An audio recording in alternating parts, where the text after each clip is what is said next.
우리는 지금 대림절 기간을 지나고 있습니다. 희망의 초, 평화의 초, 기쁨의 초를 밝히고 이제 마지막 대림절의 초인 사랑의 초를 밝혔습니다. 사랑이 주제겠죠, 오늘은. 그런데 교회 공동체는 사랑의 공동체라는 이야기를 많이 합니다. 하나님께서 이 세상을 극진히 사랑하셔서 독생자를 주신 성탄의 사건이야말로 그 어떤 하나님의 사랑 표현보다도 더 진실되고 무게감 있는 사랑 고백이 말구유의 아기 예수님입니다.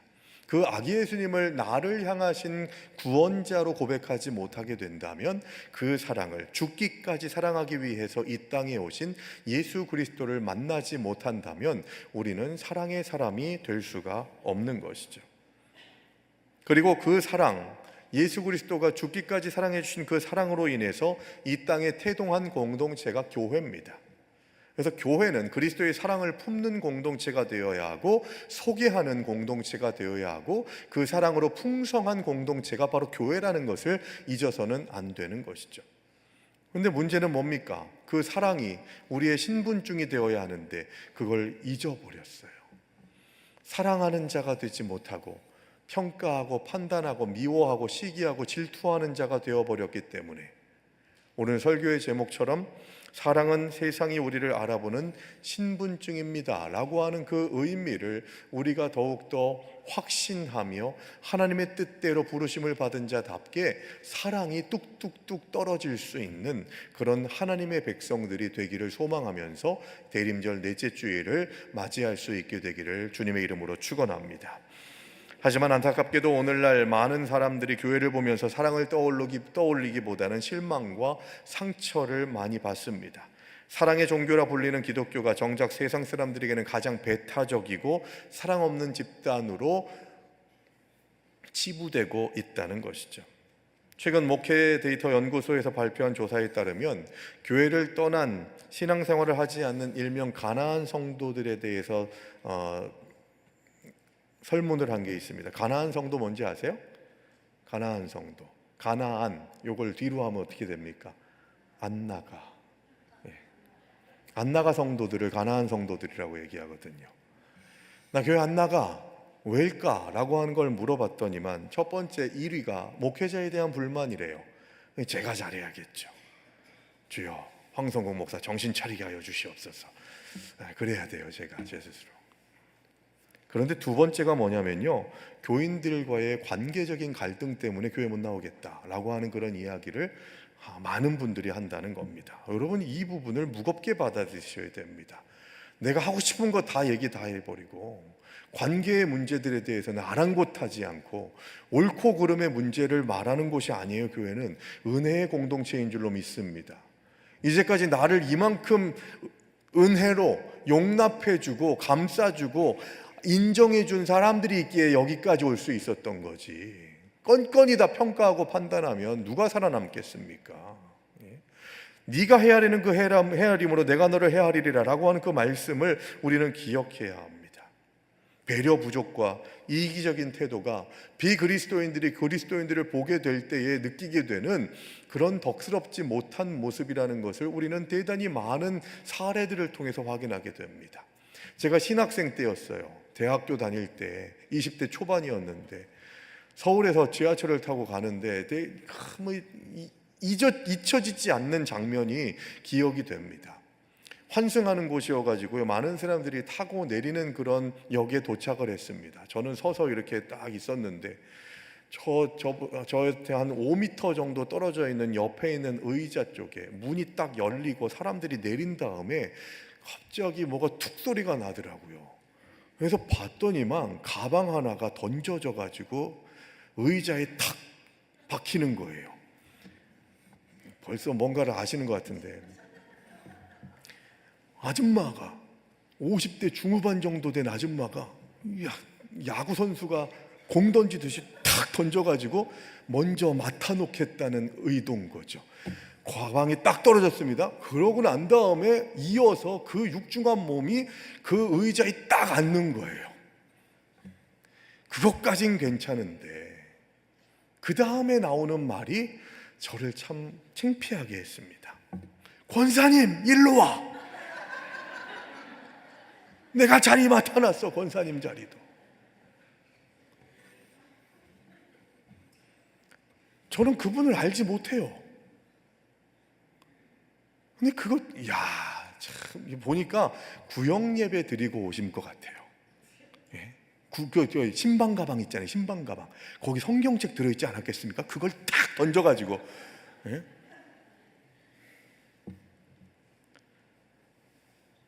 제가 그 모습을 보고, 왜 참, 어느 교회인지 모르겠지만, 어느 교회 권사님이 구역을 위해서 신방을 하시면서 거룩하고 아름다운 복음을 전하는 발로 이렇게 헌신하셨으니, 하나님께서 편하게 가시라고 이 지하철 빈 자리를 마련해 주셔서 편안하게 가주실 수 있도록 인도해 주셨구나, 이렇게 생각했겠습니까?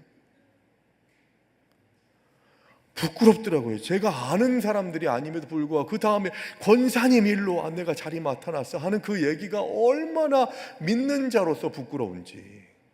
사람들이 보면서 믿지 않는 사람들이, 거기 사람이 너무 많았거든요. 그러고 난 다음에 얘기를 하는 내용을 보니까 신방해가지고 같이 은혜 나눈 얘기, 말씀이 어땠다, 은혜스러웠다 그러는데 그 얘기가 너무 부끄럽게 들리는 거예요.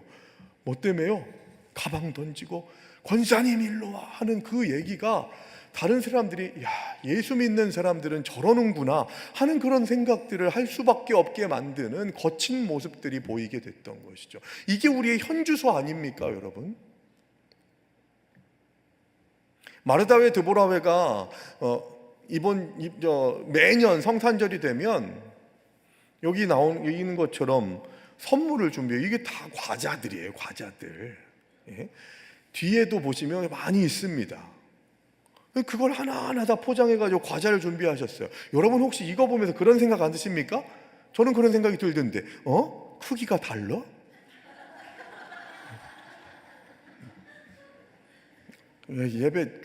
성탄절 예배 끝나자마자 내가 저 큰 거를 내가 잡아야지. 저만 쓰레기입니까? 예? 그런 생각 혹시 갖지 않으십니까? 예? 여러분 덕스러운 건 뭐냐면, 가져갈 사람들 다 가져가고 난 다음에 남은 거 가져가지 말라는 얘기 아닙니다. 가져가시라고 준비한 거니까 가져가셔야죠.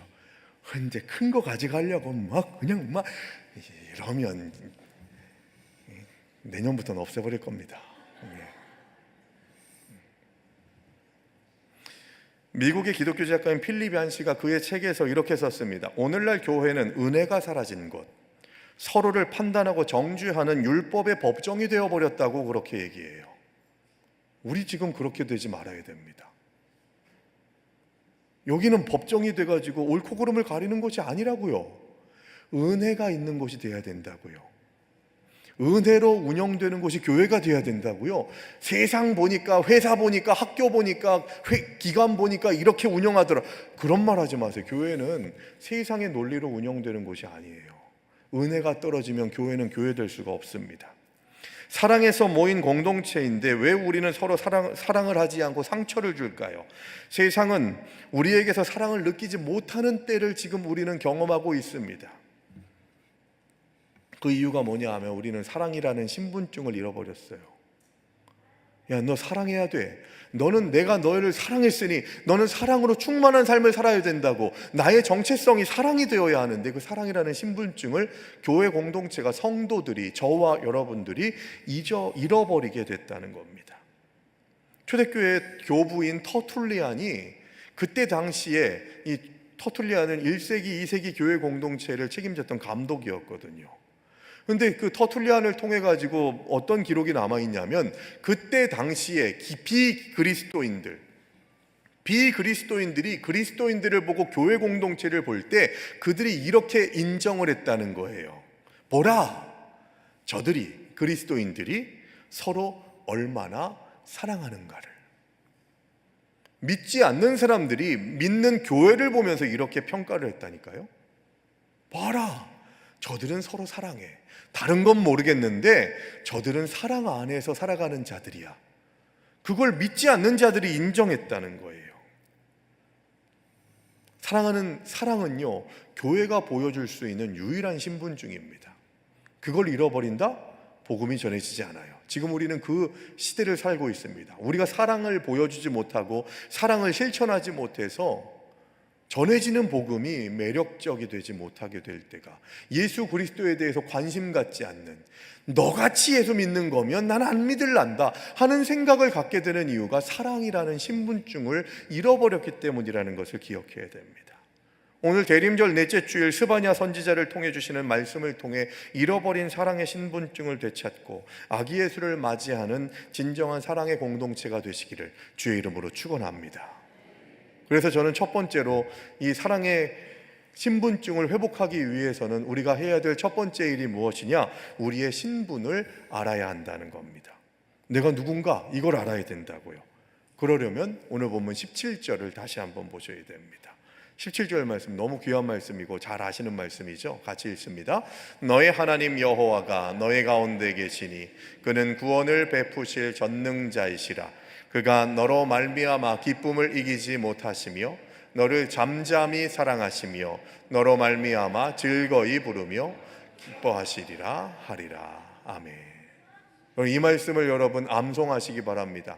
나 혼자라고 생각하고 누군가가 나를 지지해 주지 못한다고 생각할 때 그때 이 말씀을 암송하면서 이 말씀이 나를 향한 말씀이라고 선포하셔야 돼요. 우리가 사랑의 신분증을 회복하기 위해 가장 먼저 해야 될 것이 뭐냐? 도대체 우리가 하나님께 어떤 사랑을 받고 있느냐라는 것입니다. 17절은 그 점에서 우리에게 해답을 주고 있고 성경의 여러 구절 가운데에서 하나님의 사랑을 가장 감격적으로 표현하시는 말씀이 바로 오늘 17절의 말씀인 것이죠.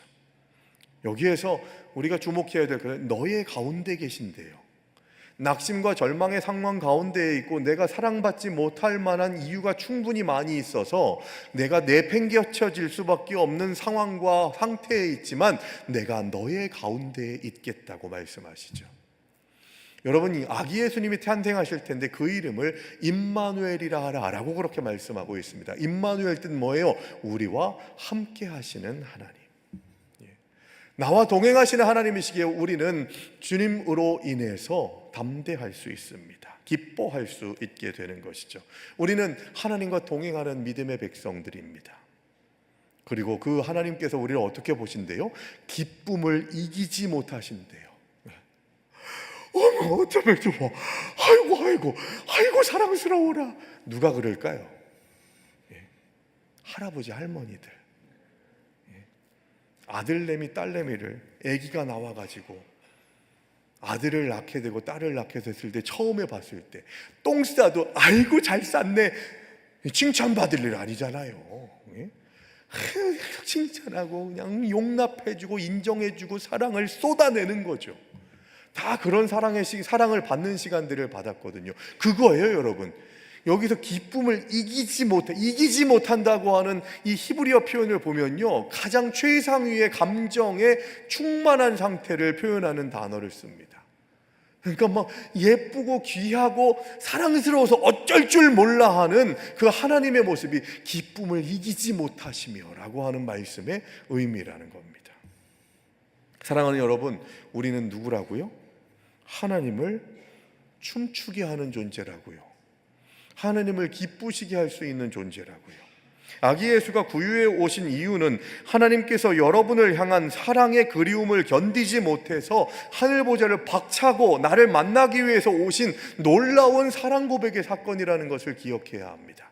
이사야서 49장 15절의 말씀을 같이 함께 보기를 원하는데요. 같이 읽습니다. 여인이 어찌 그 젖먹는 자식을 잊겠으며 자기 태에서 난 아들을 긍휼히 여기지 않겠느냐.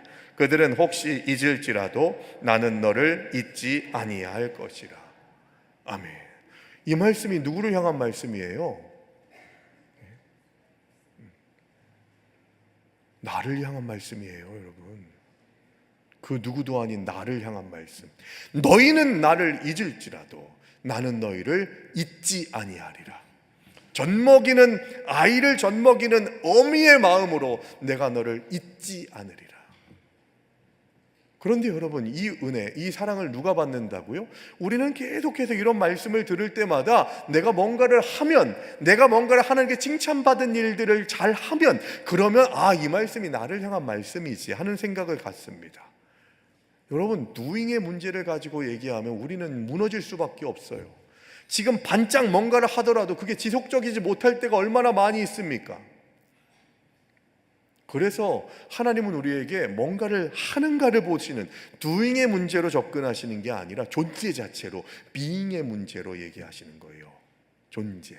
너는 내 아들이다, 내 딸이다. 그 말씀으로 너는 그 다른 어떤 것을 하지 않더라도 존재 자체만으로 나는 너를 잊을 수 없어, 너를 포기할 수 없어 라고 말씀하시는 겁니다. 나는 누구라고요? 하나님의 사람이에요. 하나님의 사랑을 충만히 받은 믿음의 사람인 줄로 믿습니다. 그래서 여러분 옆에 있는 분하고 이렇게 인사하시기 바랍니다. 몰라봐서 죄송합니다 인사하시죠. 하나님의 사랑을 받은 자들은 업신여금을 당할 수 없습니다. 예수 그리스도를 믿는 사람들은 결코 정죄함이 없다고요. 몰라보지 마십시오. 옆에 있는 우리 집사님, 권사님, 장로님들은 그만큼 하나님의 사랑을 받은 하나님의 사람들이에요. 그가 너로 인하여 기쁨을 이기지 못하실 정도로 너무너무 사랑스러운 존재라고요. 나 자신을 함부로 하지 마시기 바랍니다. 그리고 내 이웃들을, 내 가족들을, 내 형제 자매들을 함부로 하지 마시기 바랍니다. 교회 공동체는 더더욱더 그렇습니다. 그래서 나의 존재를, 내가 누구인가를 아는 것에서부터 사랑의 신분증의 회복은 시작되게 되는 것이죠. 두 번째, 우리가 생각해야 될 화두는 그러면 왜 우리는 서로를 사랑하지 못할까요? 이렇게 엄청난 사랑을 받은 우리가 왜 교회 안에서 서로 헐뜯고 상처를 줄까요? 왜 사랑의 사도로 살아가지 못하는 이유가 무엇일까요? 그것을 오늘 본문 15절 16절은 얘기합니다. 같이 읽겠습니다. 여호와가 내 형벌을 제거하였고 내 원수를 쫓아냈으며 이스라엘 왕 여호와가 내 가운데 계시니 내가 다시는 화를 당할까 두려워하지 아니할 것이라. 그날에 사람이 예루살렘에 이르기를 두려워하지 말라, 시온아 내 손을 늘어뜨리지 말라. 무슨 얘기입니까? 너희가 사랑받는 존재로서 살아가지 못하는 이유는 두려움 때문이라는 거예요. 두려움.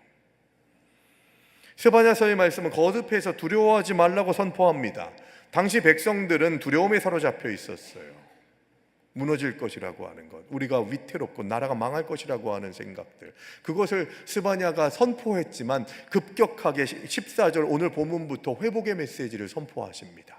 그래도 너희를 사랑하셔 라고 하는 말씀으로 스바냐서를 마무리 짓고 있는 것이죠. 심리학적으로나 영적으로 보면요, 공격성은 두려움의 방어 기제래요. 저는 동의합니다. 강아지 키워보셨습니까? 제가 40마리까지 키워봤다고 했잖아요, 저희 집에서. 진돗개 중에서요 아주 멋진 놈이 하나 있었어요. 이름이 호돌이였습니다. 올림픽 때였기 때문에 진돗개 꼬리가 이렇게 와가지고 꼭 꼬리 털이요 핑클 파마한 것처럼 이렇게 파마한 것 같이 나와가지고 상도, 이 품새상도 여러 번 받은 거예요. 근데 얘가 힘이 세요. 근데 강아지들 보면요 여러분, 겁 많은 강아지들이 짖습니다. 강아지들이 하면서 막 짖잖아요. 걔는 겁 많은 애예요.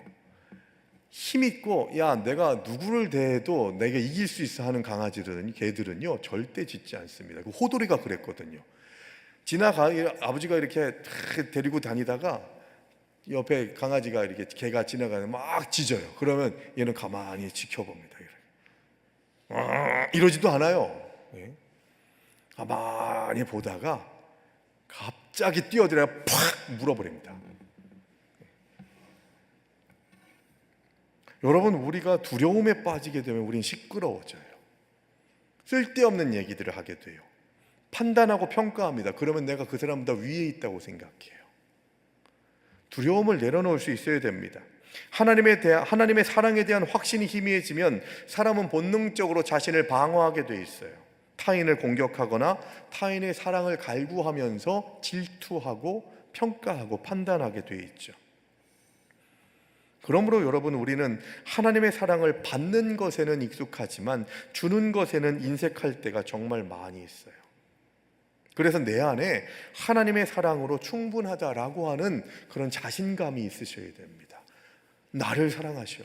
내 상태가 어떻건 나를 사랑하시는 하나님의 사랑이 있기에 나는 두렵지 않아 라고 하는 것이 우리들에게 고백되고 깨달아져야 사랑할 수 있다고요. 로마서 5장 8절의 말씀을 같이 볼까요? 이 말씀은 우리 아주 중요한 말씀입니다. 같이 읽겠습니다. 우리가 아직 죄인 되었을 때에 그리스도께서 우리를 위하여 죽으심으로 하나님께서 우리에 대한 자기의 사랑을 확증하셨느니라. 자, 보세요. 하나님께서 우리에 대한 자기의 사랑을 확증하셨다고 얘기하는데 언제요? 때에 대한 얘기를 얘기하고 있어요. 뭐요? 우리가 아직 뭐 됐을 때요? 죄인 되었을 때에. 좀 풀어서 얘기하면 우리가 형편없는 죄인일 때, 그때 하나님이 죽기까지 우리를 사랑하셔서 자기의 사랑을 우리에게 보여주셨다는 거예요. 언제요? 우리가 죄인 되었을 때. 상태를 놓고 얘기하지 않는다고요.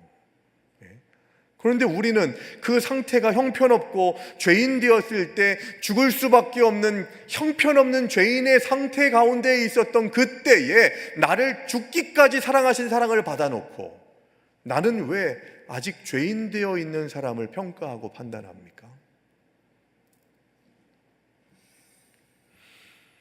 주님께서 자격 없을 때 값없이 선물로 주신 그 사랑을 나도 흘려보내야 되는데 왜 자꾸 이유를 찾고 사랑받을 자격에 대해서 운운하느냐 하는 겁니다. 여기에서부터 문제가 발생하게 되는 것이죠. 우리가 서로 사랑하지 못하는 이유는 자기 의와 판단으로 타인을 정죄하기 때문입니다. 우리는 하나님의 사랑으로 용서받았음에도 불구하고 타인의 죄와 허물을 지적하면서 판단하기를 정말로 좋아해요. 그래서 우리가 이 말씀을 마음에 새겨야 됩니다. 사랑하지 않으려 하고 평가하고 판단하려 할 때 이 말씀을 꼭 기억하셔야 돼요. 누가복음 6장 37절의 말씀입니다. 같이 읽습니다. 비판하지 말라. 그리하면 너희가 비판을 받지 않을 것이요. 정죄하지 말라. 그리하면 너희가 정죄를 받지 않을 것이요. 용서하라. 그리하면 너희가 용서를 받을 것이요. 이게 우리가 사는 길입니다, 여러분.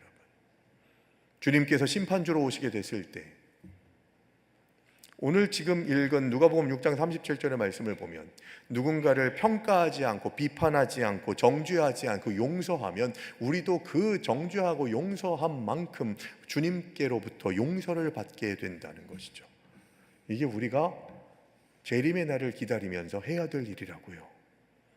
작은 사람 한 사람에게 실족하게 한 그 일이 연자맷돌을 목에 걸고 바다에 빠뜨리는 일이 될 것이다 라고 하는 그 얘기를 함께 연결해서 지금 읽은 누가복음 말씀을 같이 묵상하면서 철저하게 적용할 수 있어야 되는 것이죠. 그래야 우리는 사랑의 공동체 안에서 헌신할 수 있게 된다는 겁니다. 세 번째로, 결론이겠죠. 세 번째로 생각해야 될 것, 첫 번째가 뭐였습니까? 내가 어떤 신분인지 어떤 사람인지를 알아야 된다. 하나님의 사랑을 듬뿍 받은 자다라고 하는 고백이요. 왜 우리가 사랑하지 못하느냐? 사랑받지 못하고 있는 것 같다는 두려움 때문에 사랑하지 못하고 있다. 그래서 방어 기제로 누군가를 사랑하지 못하고 평가하고 판단하고 공격하고 비난하면 내가 그 사람보다 좀 더 높을 것이라고 하는 어리석은 생각들을 갖게 돼서 그렇게 됐다는 거죠. 그래서 우리는 어떤 공동체를 이루어야 되냐? 잠잠히 사랑하는 공동체를 만들어갈 수 있어야 된다는 겁니다. 이제 아기 예수를 기다리는 대림절 넷째 주일, 우리는 어떤 숙제를 안고 있을까요? 17절 중반부에 있는 말씀입니다. 너를 잠잠히 사랑하시며. 이 잠잠히 사랑한다라고 하는 말의 의미를 생각하셔야 돼요. 이 구절은 여러 가지로 해석될 수 있는데 먼저는 조용히 사랑한다, 그런 의미가 있겠죠. 그런데 히브리어 원문적 해석을 보게 되면요, 더 심오한 의미가 있습니다. 그것은 뭐냐? 그의 사랑 안에서 너를 새롭게 하는 사랑을 주리라 라고 하는 말씀이에요. 잠잠히 사랑한다는 것은, 주님의 잠잠한 사랑을 받은 자들은요, 내가 새롭게 된다는 겁니다. 바꿔서 얘기하면 그 사랑을 받아서 그 사랑을 누군가에게 전파하는 자들은 누군가를 사랑하면, 잠잠히 사랑함으로 인해서 그 사람이 조금씩일진 모르겠으나 변화되는 은혜를 누리게 된다는 것이죠. 그래서 사랑은 변화를 수반합니다. 그리고 또한 사랑으로 침묵한다는 의미도 있어요. 사랑하되 침묵하는 방법으로 사랑한다는 거죠. 우리의 모든 허물과 부족함을 잠재우고 덮어주는 사랑을 뜻합니다. 소란스럽게 모든 것을 지적하고 따지는 사랑이 아니라 우리의 부족함을 내가 더 잘 알고 있어서 본인 스스로가 지금 질책받고 비난받을 수 있는 충분한 그런 잘못을 저지른 상황 가운데에서도 잠잠히 사랑한다는 것은 덮어주는 사랑으로 내가 치유되고 회복되고 변화되는 은혜를 경험하게 되더라는 것이죠. 그래서 여러분, 저는 두 가지 지침을 드리고 싶습니다. 잠잠히 사랑하는 공동체가 되기 위해서 우리가 해야 될 것, 판단을 멈추고 잠잠히 덮어주는 사랑을 발휘해야 될 때가 지금이라는 겁니다. 세상은 시끄러워요. 서로의 잘못을 지적하고 폭로합니다. 그러나 교회는 달라야 해요. 하나님이 나를 잠잠히 사랑하셨듯이 우리도 형제 자매들을 잠잠히 품어주고 덮어주는 하나님의 백성들이 될 수 있어야 한다는 것이죠. 베드로전서 4장 8절 말씀, 유명한 구절이죠. 같이 읽겠습니다. 무엇보다도 뜨겁게 서로 사랑할지니 사랑은 허다한 죄를 덮느니라. 아멘. 사랑은 허다한 죄를 덮어요. 드러내는 게 아니에요. 후벼 파는 게 아니에요. 덮어주는 거예요. 그러면 그 사람이 깨닫게 되겠죠. 이런 상황인데도 나를 덮어줘, 나를 잠잠히 사랑해. 거기서부터 변화가, 은혜가 시작되게 되는 것이죠. 두 번째로 생각해야 될 것, 서로의 두려움을 잠재워 줄 수 있는 사랑의 메신저들이 될 수 있어야 돼요. 내 주변에 있는 이웃들과 형제자매들은 지금 두려움 가운데 있을 때가 많습니다. 그 두려움을 이기는 능력이 하나님을 믿는 자들을 통해서 사랑의 백성으로서의 사명을 감당할 수 있는 은혜가 있게 되어야 한다는 것이죠. 사랑하는 여러분, 말씀의 결론을 맺습니다. 우리는 대림절 넷째 주일 사랑의 초를 밝히면서 이 말씀 앞에 바로 서야 됩니다. 요한복음 13장 35절 말씀이에요. 같이 읽습니다. 너희가 서로 사랑하면 이로써 모든 사람이 너희가 내 제자인 줄 알리라. 너희가 서로 사랑하면 이로써, 사랑하는 것으로 인해서 너희가 내 제자인 줄을 알리라. 내 신분증이라는 거예요. 내 신분증이 근거가 뭐라는 거예요? 사랑이라고요. 바꿔서 얘기하면 내가 사랑하지 않으면 내 제자가 맞다는 거예요? 틀리다는 거예요? 아니라는 거죠. 두려워해야 되는 거예요. 사랑의 유무는요, 그만큼 중요합니다. 세상은요, 믿지 않는 자들은 교회의 건물을 보고서 감동하지 않습니다. 화려한 프로그램이나 교리를 가지고서 예수 믿겠다고 결단하지 않아요. 보이지 않는 하나님을 보이는 성도들이 사랑으로 그들을 대하고 선대하게 될 때, 환대하고 덕을 세우게 될 때, 지하철에서 가방 던지지 않고 용납하고 인정하고 낮아진 마음으로 헌신하게 될 때, 예수 믿는 사람이구나, 나도 한번 믿어볼까 하는 그런 결단을 하게 된다는 거죠. 사랑의 신분증을 회복하시기 바랍니다. 주님 주시는 사랑이 충만한다는 것을 내가 먼저 고백하고 그 사랑에 힘입어서 내가 사랑의 메신저가 되고 전달자가 되겠다고 하는 고백과 다짐으로 우리의 삶을 살아가시기를 바랍니다. 그렇게 될 때 우리의 가정이 변화되고 우리 교회 공동체가 더욱더 아름다워질 수 있게 되고 내가 가는 발걸음 옮기는 곳마다 하나님의 사랑으로 놀라운 열매들을 맺어내는 하나님의 백성의 공동체가 될 줄로 믿습니다. 이 믿음의 고백을 가지고서 대림절 넷째 주일 사랑의 초를 밝히면서 내가 주님 사랑으로 충만하게 하셔서 그 사랑을 전파하게 하시고 흘러넘쳐서 흐르게 하여 주시옵소서 고백하면서 사랑의 신분증을 회복하시는 저와 여러분들 되시기를 주의 이름으로 축원합니다.